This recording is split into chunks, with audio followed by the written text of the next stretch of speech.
Assim como um pássaro se escapa de um laço de um passarinheiro e ele sai com toda a velocidade, o salmista disse que ele estava preso dentro do laço.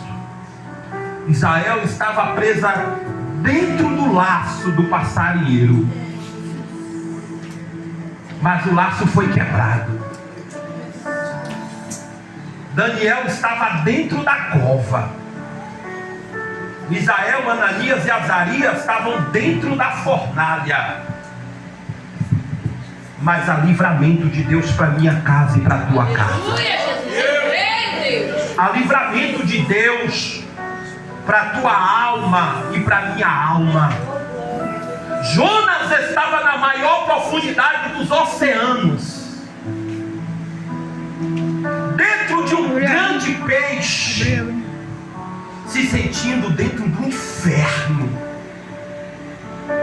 Mas ele disse que, como se estivesse dentro do inferno, ele clamou ao Senhor e Deus o ouviu e deu uma ordem para o grande peixe fazer um vômito fora do mar e o lançar fora do mar. Há livramento de Deus, sim. Há livramento de Deus para a minha vida, há livramento de Deus para a tua, para as nossas vidas. Não tem nada perdido. Não tem nada perdido. Acredite nisso. Juízes capítulo do número 6. Aleluia. Não tem nada perdido. Não tem nada perdido. Eu vou repetir novamente. Não tem nada perdido. Aleluia, Deus, eu creio. Só um caminho sem volta. Alguém vai dizer a morte. E eu vou lhe dizer: você se precipitou, que não é a morte. Lázaro já tinha 4 dias de morto e o Senhor ressuscitou ele. Só tem um caminho sem volta: inferno. Depois que a pessoa entra no inferno, de lá não sai mais nunca. Mas a porta da graça, da salvação está aberta. E nem eu e nem você estamos no inferno. Nós estamos em direção às mansões celestiais. E queira o diabo ou não queira, crendo no poder eficaz da fé em Cristo Jesus, nós iremos atravessar os portais celestiais. E nós contemplaremos a face e a mornada do nosso bom e eterno Deus. Eu vou repetir para vocês o tema dessa mensagem ao qual eu quero ministrar. Ainda há solução. Ainda há solução. Juízes capítulo do número 6, versículo do número 11. Eu vou ler um versículo só e vou extrair desse texto outros contextos para verbalizar essa mensagem oriunda do coração de Deus para os nossos corações nesta noite. Diz assim a palavra do Senhor. O título dessa mensagem vai chamar sobre o chamado de Gideão, mas eu não vou pregar o chamado de Gideão. Eu vou ministrar: ainda tem uma solução. Amém. Amém. Então vírgula, veio o anjo do Senhor e assentou-se debaixo do carvalho que está em Ofra, que pertencia a Joás, vírgula, a Biesrita, e Gideão seu filho, e Gideão, vírgula, seu filho, vírgula, estava malhando o trigo no lagar, vírgula, para o pôr a salvo dos medianitas. Amém? Amém. Tome os vossos assentos, por gentileza. Santos em Cristo, ouvintes do Santo Evangelho do nosso Senhor e Salvador Jesus Cristo, nós cremos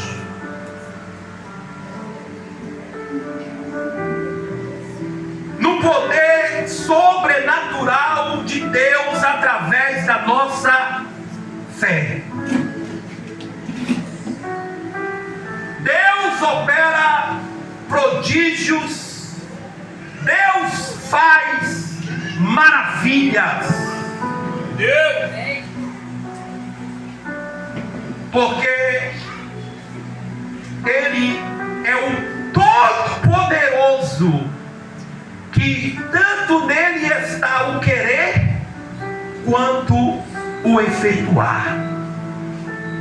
O apóstolo Paulo ele afirma que tanto está o querer na luta quanto está o querer na vitória, ou o efetuar na vitória.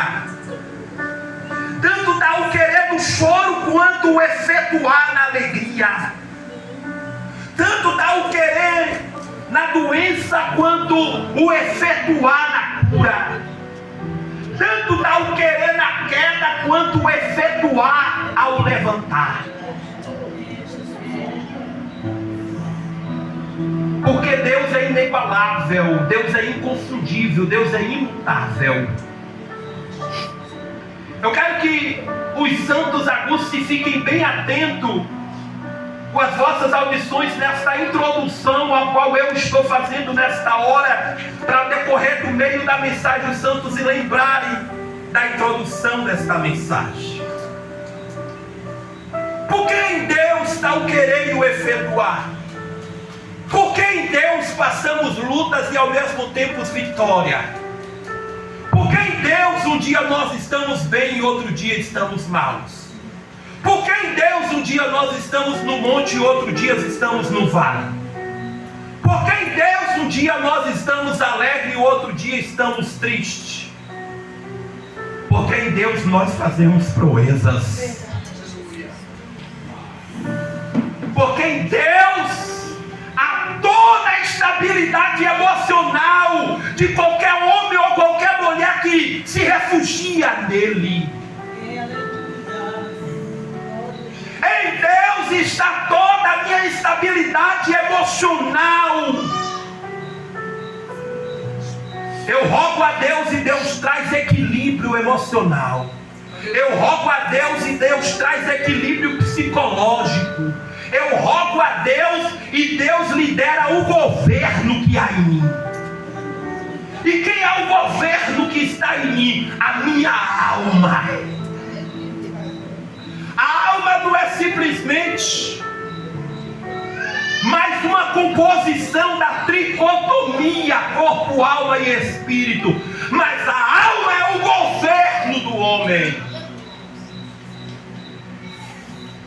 Mas eu creio que quando a minha alma ouve a voz de Deus, ela vivifica confiando nas tuas promessas. E a minha alma acredita em Deus que ainda que o choro dure uma noite. A minha alma crê em Deus que ainda que os ventos fortes soprem contra a minha casa. A minha alma acredita que ainda que as águas subam, os leões rujam. A minha alma acredita que ainda que o exército se acampe contra mim, eu tenho um Deus que tudo pode. Eu tenho um Deus que faz milagre. Eu tenho um Deus poderoso para fazer infinito infinitamente mais do que pensamos, pedimos e até mesmo imaginamos. Então, nessa circunstância, qual é, ou você, ou nós, ou algum de nós estamos vivenciando nesses últimos dias de guerra, qual foi ministrado por algumas abnegadas servas do Senhor anteriormente a mim. Nesses dias de guerra ao qual nós estamos enfrentando, nesses dias de luta ao qual nós estamos constantemente, luta dentro de casa, luta financeira, luta emocional, luta sentimental, luta psicológica, luta conjugal, luta espiritual. E uma das mais tenebrosas são as lutas espirituais noturnas, onde alguns demônios se ousam a invadir a nossa consciência, o nosso subconsciente, e nos leva em sonhos tenebrosos, e nos leva em sonhos perturbadores, amargantes, depressivos e oprimidos. Pessoas que não estão conseguindo dormir, pessoas que deitam mas não dormem, fecham os olhos mas não dormem, por causa de constantes batalhas e conflitos espirituais. Demônios que se ousam a entrar no território demarcado, por causa de algumas brechas no mundo espirituais, por causa de algumas faltas de atenção no mundo espirituais. E esses demônios, algozes, principados e potestades, ele libera uma ordem para que as hostes malignas venham nos confrontar. E o que fazermos mediante a esses embates?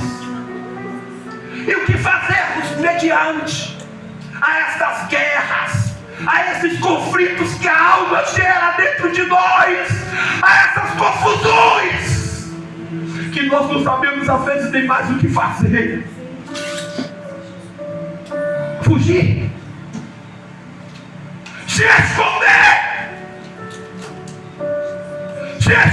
dentro de uma caverna, fugir errantemente, ou encararmos e lutarmos e buscarmos no Senhor a força e o poder. Fugir como Elias fugiu para dentro de uma caverna, e o anjo do Senhor, redobre aqui a sua atenção, e o anjo, eu vou falar novamente, e o anjo do Senhor leva pão e água, e trazer uma injeção de ânimo, e dizer assim: coma, beba, porque longa é a tua caminhada. O inimigo tem feito de tudo para tirar até o nosso apetite, desânimo constante. E o Senhor olha para ele e diz assim: rapaz, coma deste pão, porque se você ficar sem comer este pão, você vai morrer. E se você não tomar da água da vida, você vai padecer. E ele come do pão, bebe da água, mas ele está em um estado tão de desânimo que volta a dormir, por causa de uma perseguição, por causa de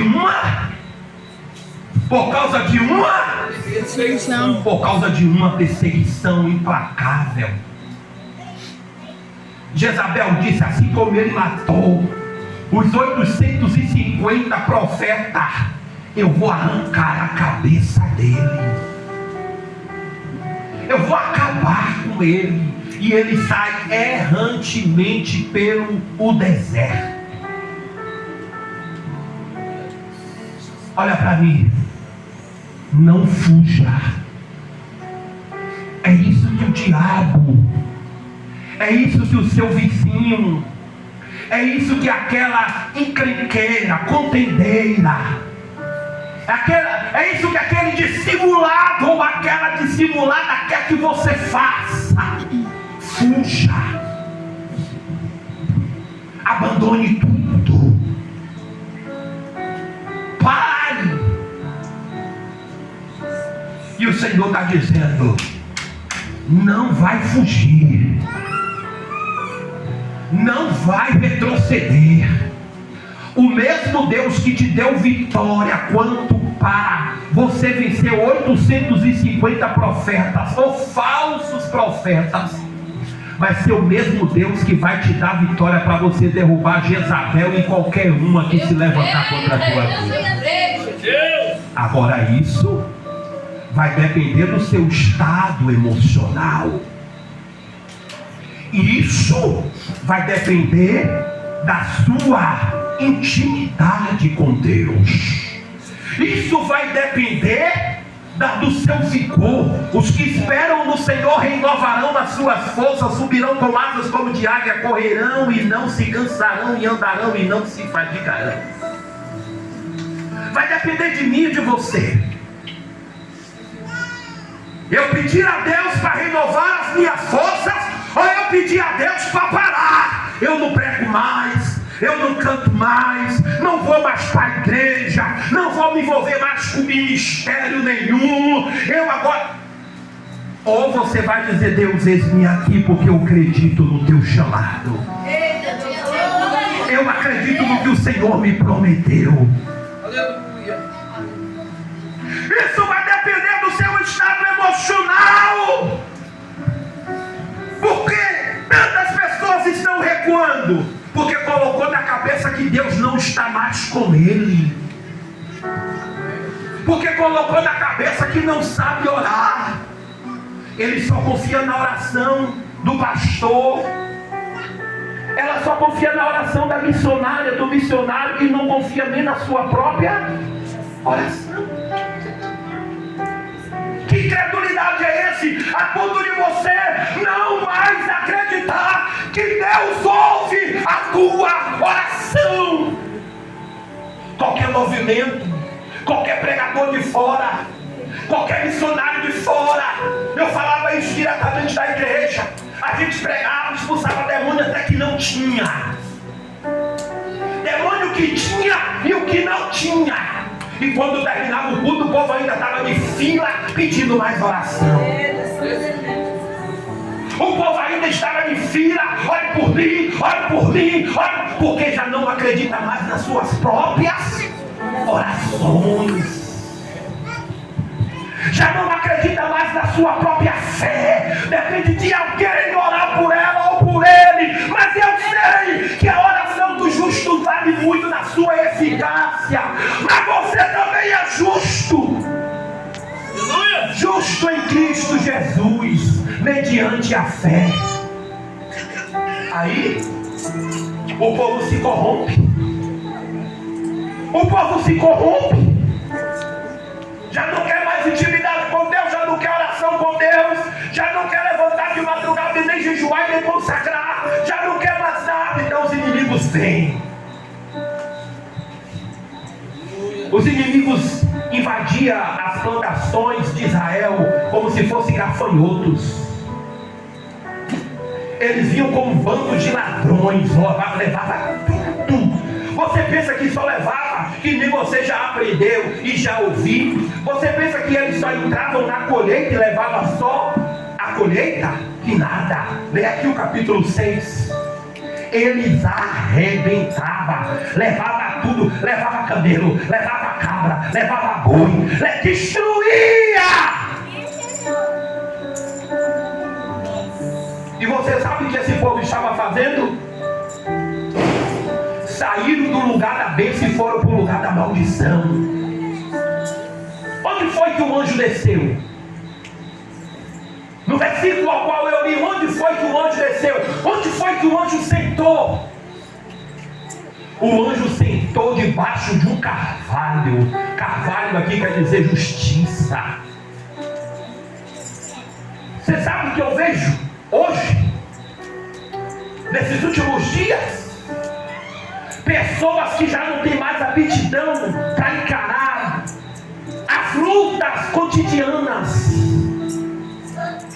Pessoas que já não têm mais vigor para encarar a rejeição. Porque as lutas cotidianas não são só os embates espirituais. As lutas cotidianas também são as afrontas daquele que já não quer mais falar com você, que já não quer te dar mais a paz do Senhor. Aquele que quando passa te vê, finge que não te viu, finge que não te conhece. Aquele que não quer você por perto. São diversos embates. Aquele que se omite, aquele que te critica, aquele que dentro de casa fala mal de você como se você fosse filho do diabo. E não sabendo ele que você é filho de Deus, e ele que está sendo filho do diabo naquele exato momento. Onde é que o anjo chega e senta? O anjo chega e senta no carvalho, embaixo do carvalho. Carvalho quer dizer justiça divina. Mas só tem um negócio. Quem é o dono do carvalho? Quem é o dono do carvalho?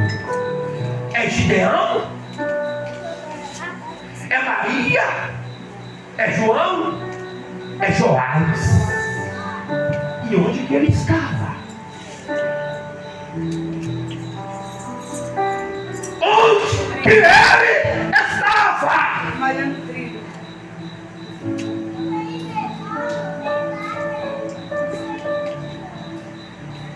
Joás estava no fundo da casa dele, batendo o tambor para Baal.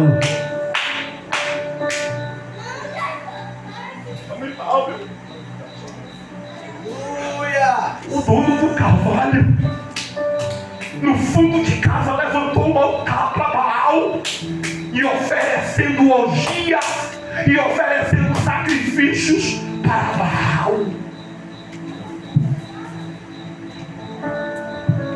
O dono do carvalho de justiça, o camarada que parece que eu estou vendo todo dia dizendo: Deus ainda vai fazer justiça, Deus ainda vai fazer justiça, Deus ainda vai abrir a porta, Deus ainda vai libertar o meu marido, Deus ainda vai libertar o meu filho, Deus ainda vai abrir uma porta. E de repente ele diz: Deus não vai fazer mais nada disso, eu vou sair da posição.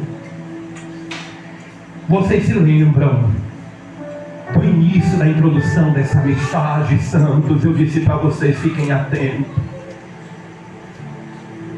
O diabo quer fazer de tudo para nos tirar do lugar da bênção. Sim, e onde que é? Onde que é, pastor? O lugar da bênção, o centro da vontade de Deus. Este é o lugar da bênção, o centro da vontade de Deus. Eu e você, nós temos que estar no centro da vontade de Deus, para que o querer e o operar, ou o querer e o efetuar, se cumpra na minha casa e na minha vida. Aí sim, quem te viu chorando vai ver você cantando. Quem te viu caído vai ver você de pé. Quem te viu na prova vai te ver na bênção. Quem te viu humilhado vai ver você exaltado. Mas você tem que continuar debaixo do carvalho. Você tem que continuar debaixo do carvalho. O diabo quer me tirar da posição. O diabo quer me tirar da posição. O diabo quer mudar a minha adoração. Por isso que quando estamos estressados, e eu não vou pedir para cortar isso aqui não, e é por isso que quando estamos estressados, nervosos, só vem palavras tortas nos nossos lábios.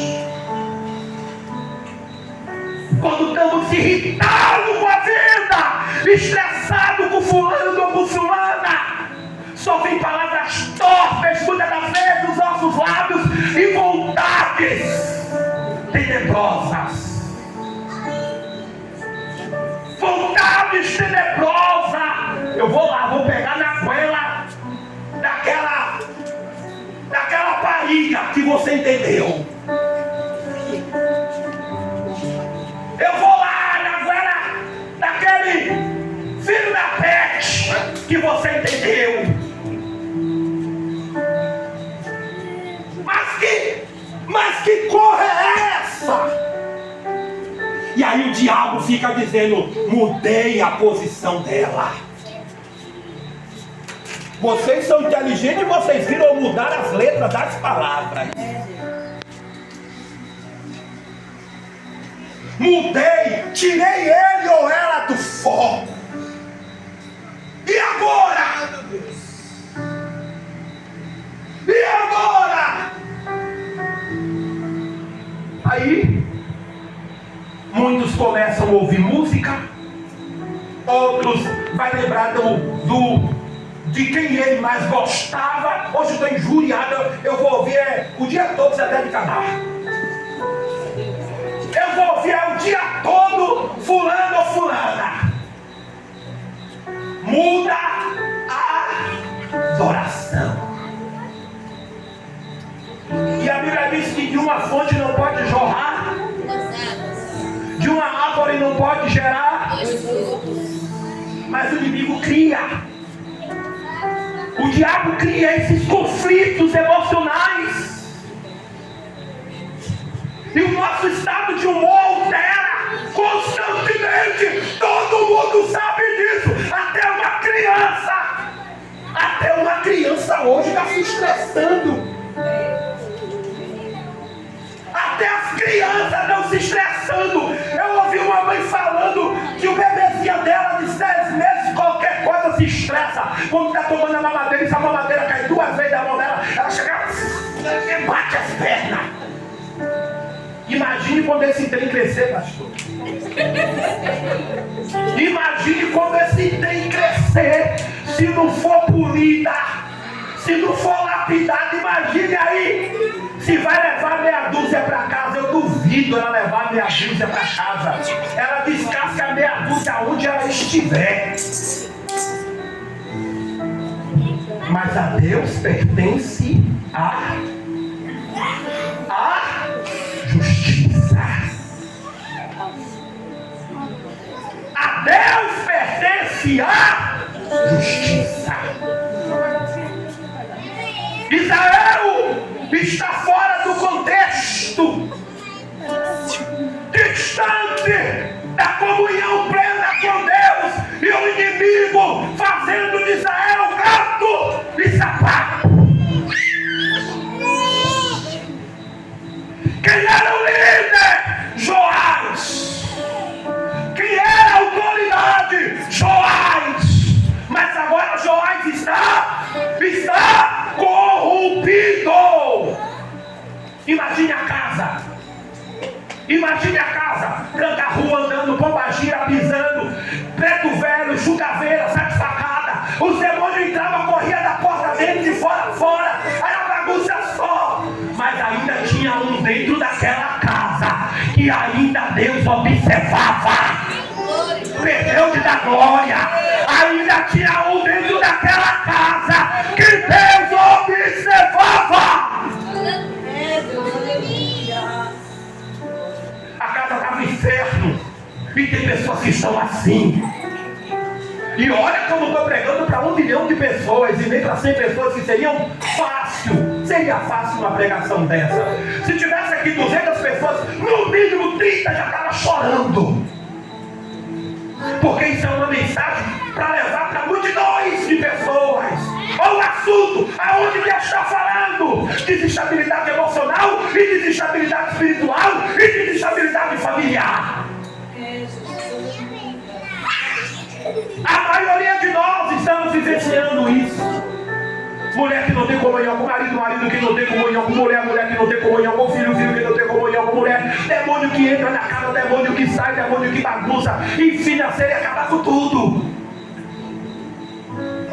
Mas se há uma promessa de Deus na minha casa, se há uma promessa de Deus na tua casa, se há uma promessa de Deus na minha casa, o Senhor dos Exércitos vai entrar nessa casa e nós entraremos em plena comunhão com Deus de Israel e Ele vai fazer milagres. Eu vou começar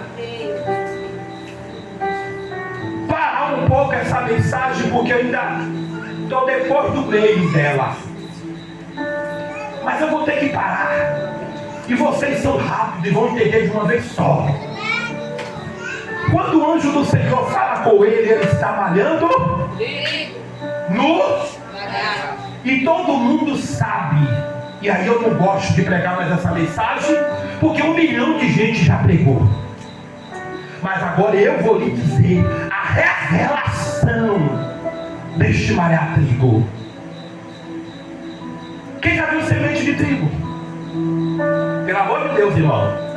Ninguém nunca viu, nem aqui na Santa Serra, aqui tinha. Todo mundo já viu. Feche os olhos e veja aquele banner da Santa Serra. Não tem, pastor? Aqui tem. Já viu já os ramos de trigo? Pegue aqueles ramos e eu vou encerrar aqui agora. E põe manteiga. Põe margarina. Põe açúcar. Eu vou esperar vocês ajeitar aqui. Eu quero chamar a sua atenção.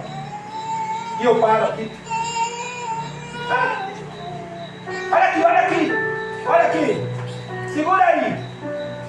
Pega aquele trigo. Vamos fazer uma receita de geninho agora? Imanjado nem me olhou, graças a Deus. Vamos fazer, a irmã também que nem me olhou também, graças a Deus. Mas vamos fazer uma receitinha aqui agora? 6 ovos. Margarina. 100 ml de... 2 colherzinhas de margarina para adiantar. Açúcar. Pegou? Aí agora, prepara o leite e o trigo. Mas agora vamos pegar a semente do trigo e vamos jogar dentro.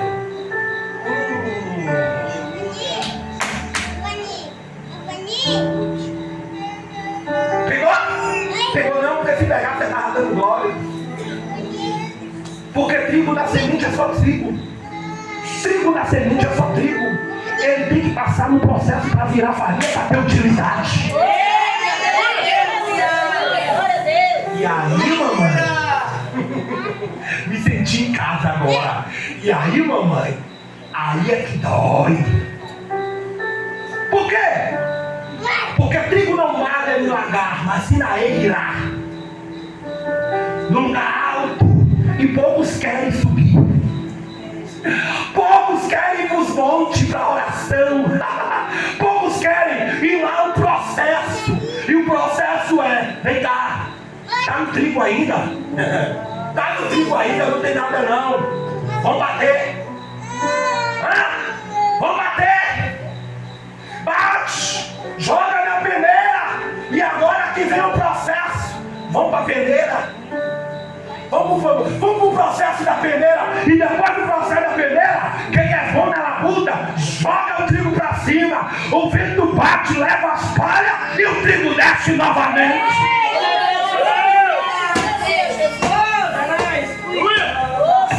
Levante a mão porque vocês não estão entendendo.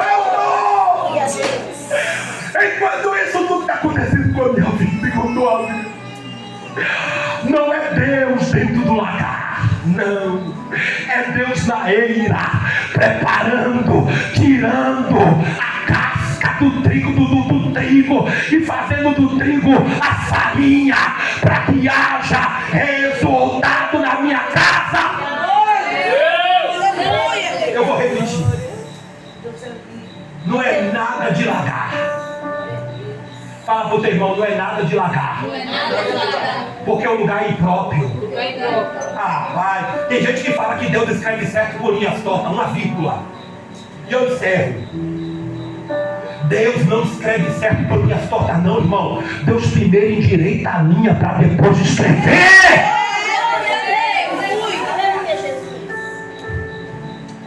Pegou aí? Não é largar nada, é eira!